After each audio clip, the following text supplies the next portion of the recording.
Welcome to my channel! Learn with Teacher Ali!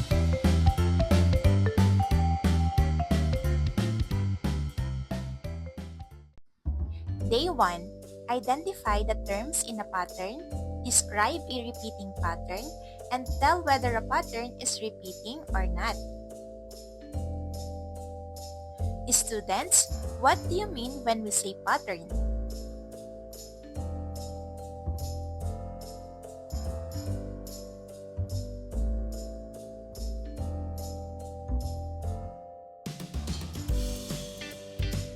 Good job! A pattern can be described as a sequence that repeats regularly or follows a specific predictable rule. Now, I need some volunteers. I need 6 girls and 6 boys to the front. I will arrange you as follows.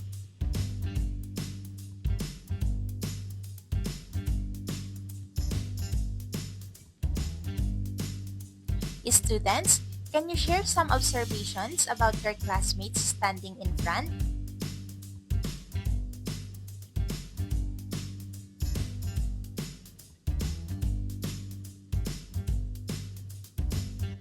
Good job!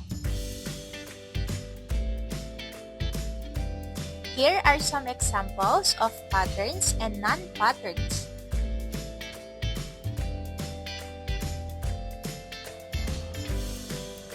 Today, we are going to learn how to recognize and describe repeating patterns.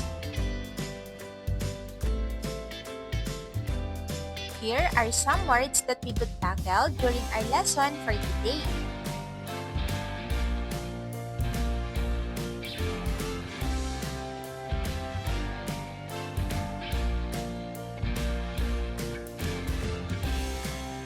Let us learn to recognize and describe patterns. Now, let us observe the picture below.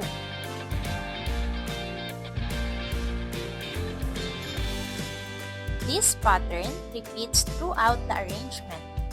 Each number or object in a sequence or arrangement is called a term. Each term in a sequence or arrangement has a position, first, second, third, and so on. We can refer to each car in this arrangement as a term. The first term is a red car, the second term is a blue car, and the third is a yellow car. To clearly show the position of each term in the given arrangement, let us use the following table.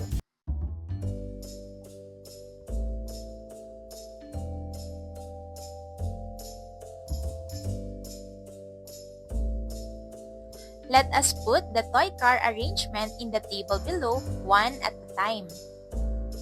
Note that RC refers to the red car, BC refers to the blue car, and YC refers to the yellow car. Looking at the table from the first to the 10th term, which terms are always seen in the arrangement?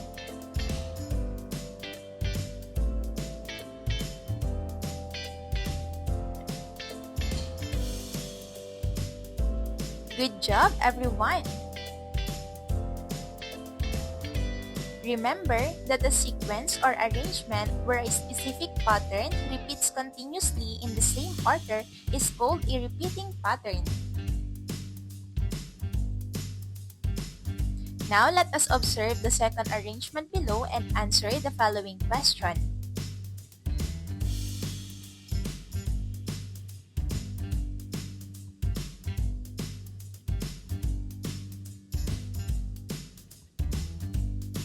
Students, does this arrangement show a pattern?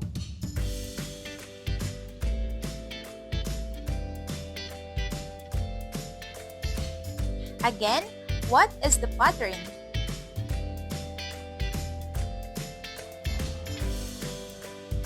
Which terms in the arrangement show the pattern?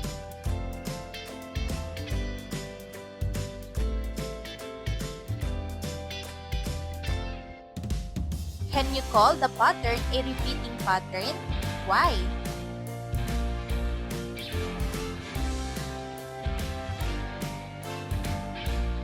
Good job, everyone! Now let us answer the following question. Students, what is a repeating pattern? What is a term in a sequence or arrangement?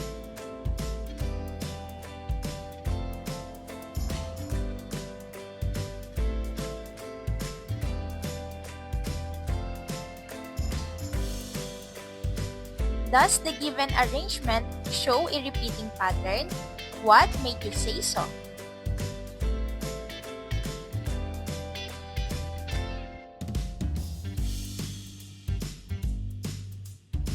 Now, put a check if the arrangement shows a repeating pattern and X if it does not. Day 2. Tell the next term in a repeating pattern and draw the next term in a repeating pattern. Put a check if the arrangement shows a repeating pattern and X if it does not.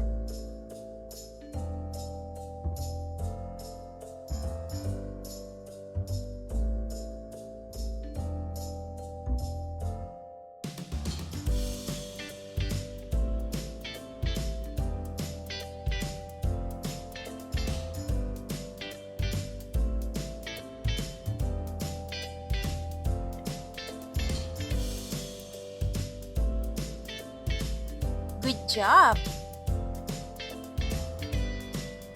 Today, we are going to determine the next terms in a repeating pattern. Here are some words that we could tackle during our lesson for today.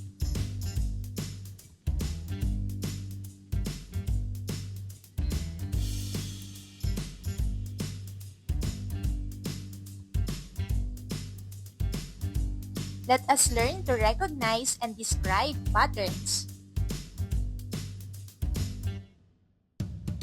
Read the problem below and answer the following question. Problem number 1. Rita and Celso need to add 2 more flaglets below the blackboard.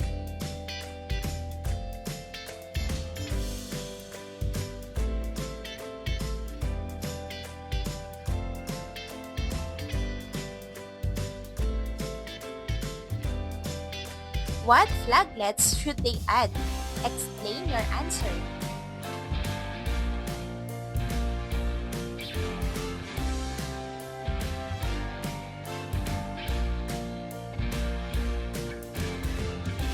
Good job!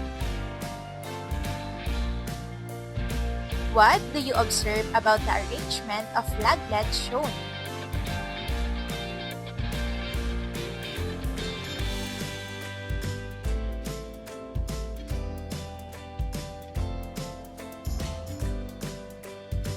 Does the arrangement show a pattern?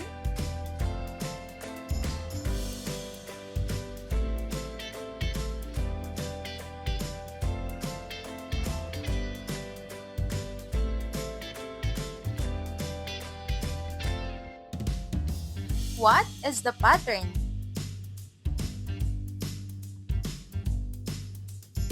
Which terms in the arrangement show the pattern?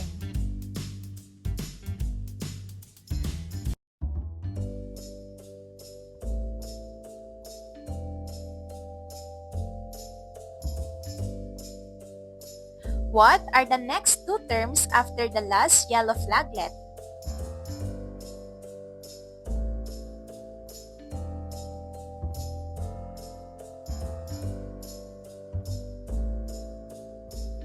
Can I place this red flaglet next to the last yellow flaglet as shown?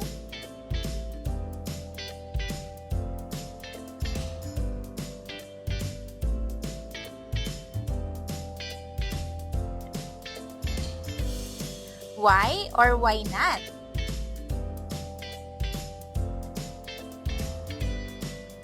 Let me place a red flaglet next to the last yellow flaglet. Student, is that okay now? Why or why not?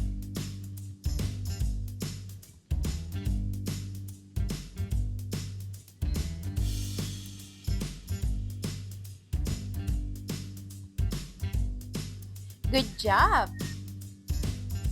Remember that it is not only the color that matters, but also the orientation of the flaglet in the given arrangement.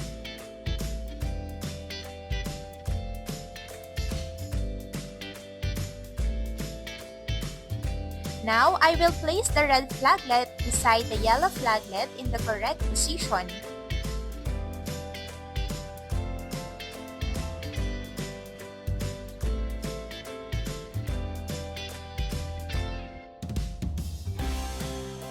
Students, we have placed the first of the two terms we are looking for. What follows after the red flaglet?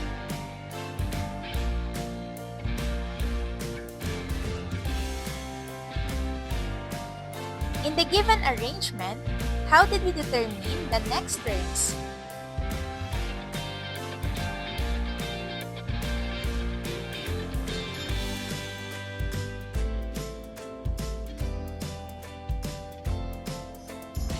Good job, everyone! Now let us observe the second arrangement below and answer the following questions.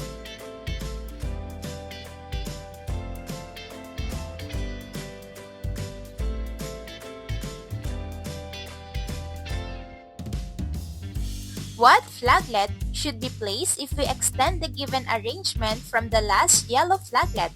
Explain your answer.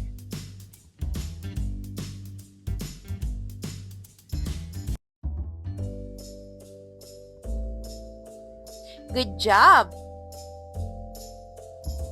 Students, how do we determine the next term in an arrangement?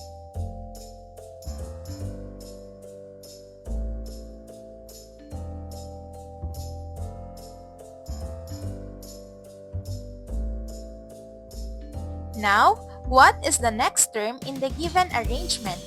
How do you know?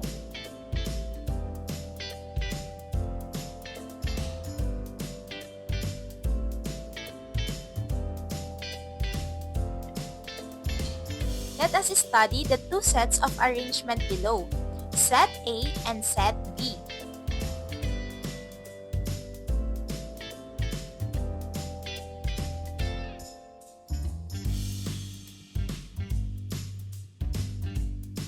And then answer the following questions.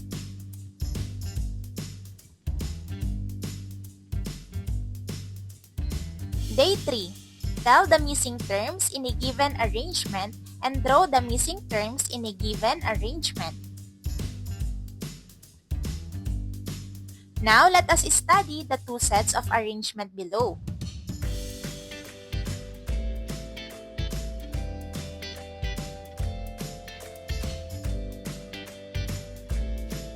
Now, let us answer the following question. Number 1. Can this white vehicle be placed on the blank in set A to continue the repeating pattern? Why or why not? And then our answer is no, because the pattern is that a white vehicle facing to the left is followed by a black vehicle facing to the right. Therefore, the missing term should be a white vehicle facing to the left, not to the right.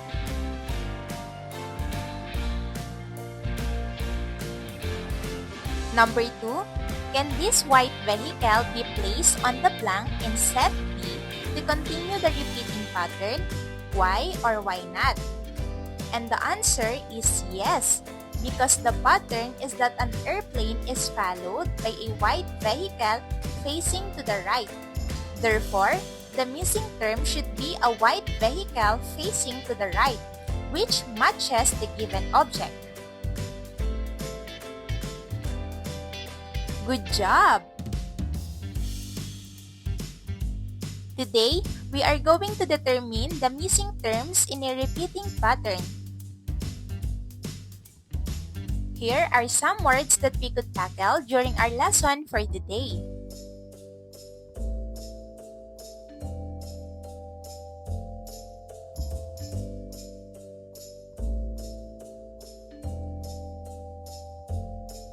Let us learn to recognize and describe patterns.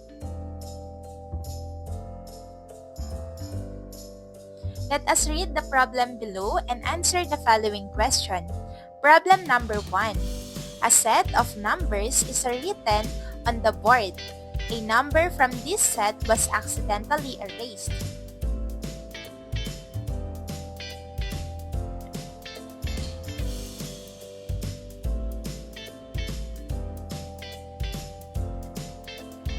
Students, what is that number?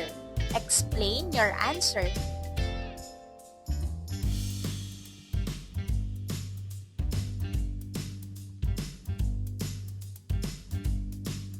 Good job! Observe the set of number below and answer the following question.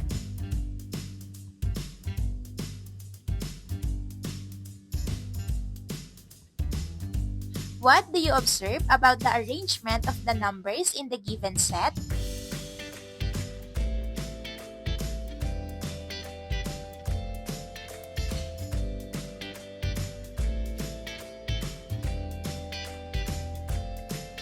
What is the pattern?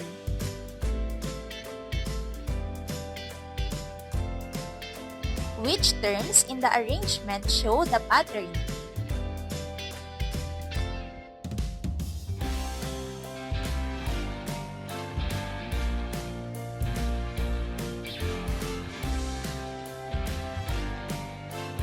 Can we call the pattern a repeating pattern? Why or why not?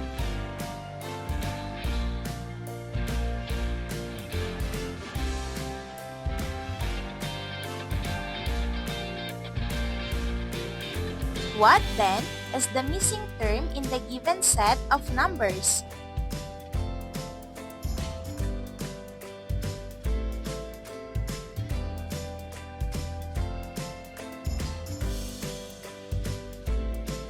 How did you determine that it is a 5?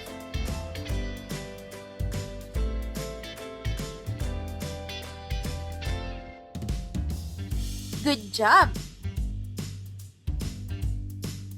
Now let us observe again the new set of number below and answer the following question.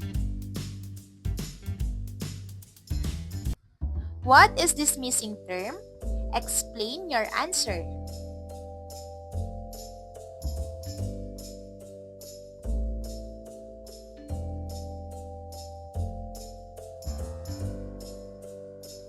Good job! Students, how do we determine the next term in an arrangement?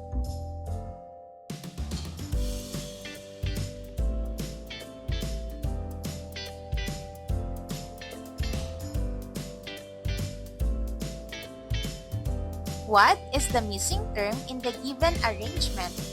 How do you know?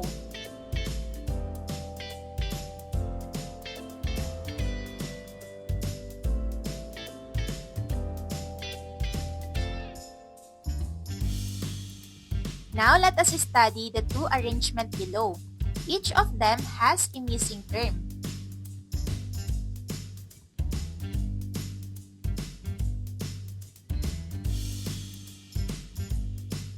Sam says that this black cup is the missing term in the first arrangement.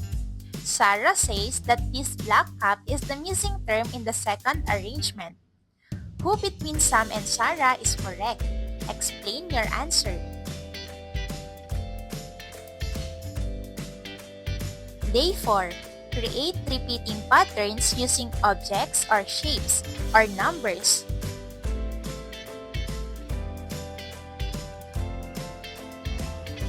Now let us study the two arrangements below. Each of them has a missing term.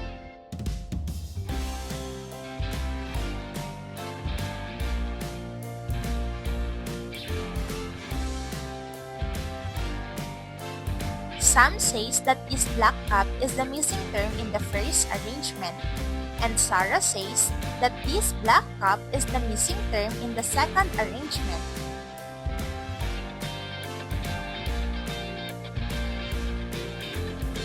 Now, who between Sam and Sarah is correct? Explain your answer. And our answer is Sam and Sarah are both correct. In in the first arrangement, the pattern is a white cup followed by 3 black cups. So the missing term in the first arrangement is a black cup. In the second arrangement, the pattern is a black cup followed by a baseball bat, then a ball. The missing term in the second arrangement is a black cup.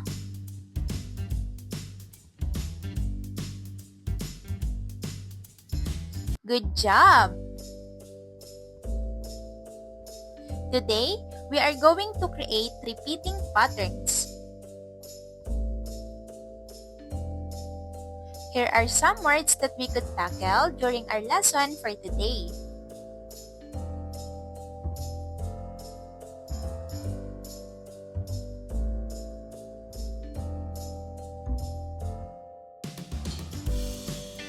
Let us learn to recognize and describe patterns.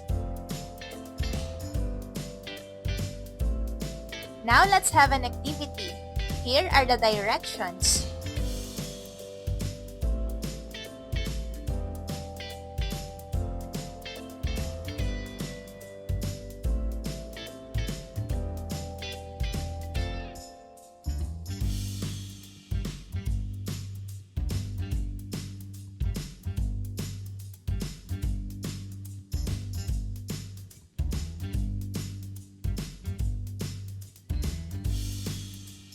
Good job!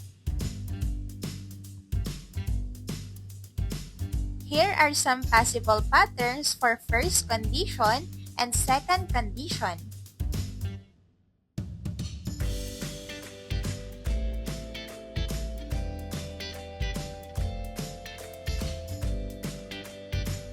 And here are some possible patterns for third condition.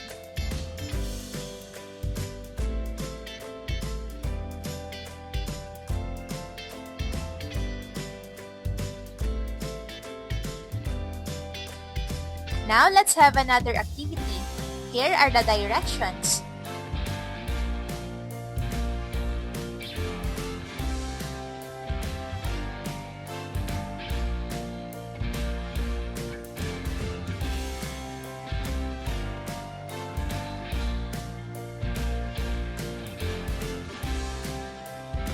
Students, what repeating pattern can you create using the given number 1 and the arrow facing to the right?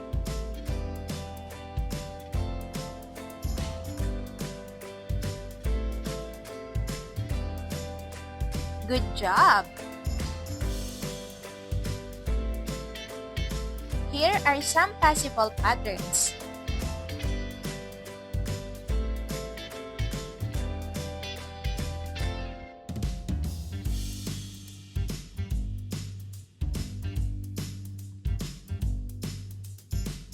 Now let us answer the following questions.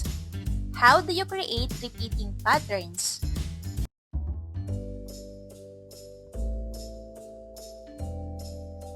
Now let us look to the given number, letter, and shape. Now create a repeating pattern using any two or more of the given number, letter, and shape. And then draw your pattern below.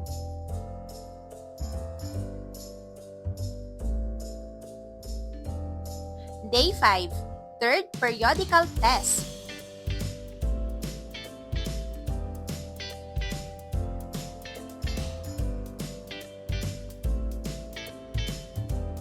Good job, everyone!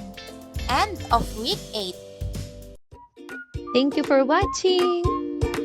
Also, don't forget to like, share, subscribe, and click the notification bell for you to be updated on our latest videos.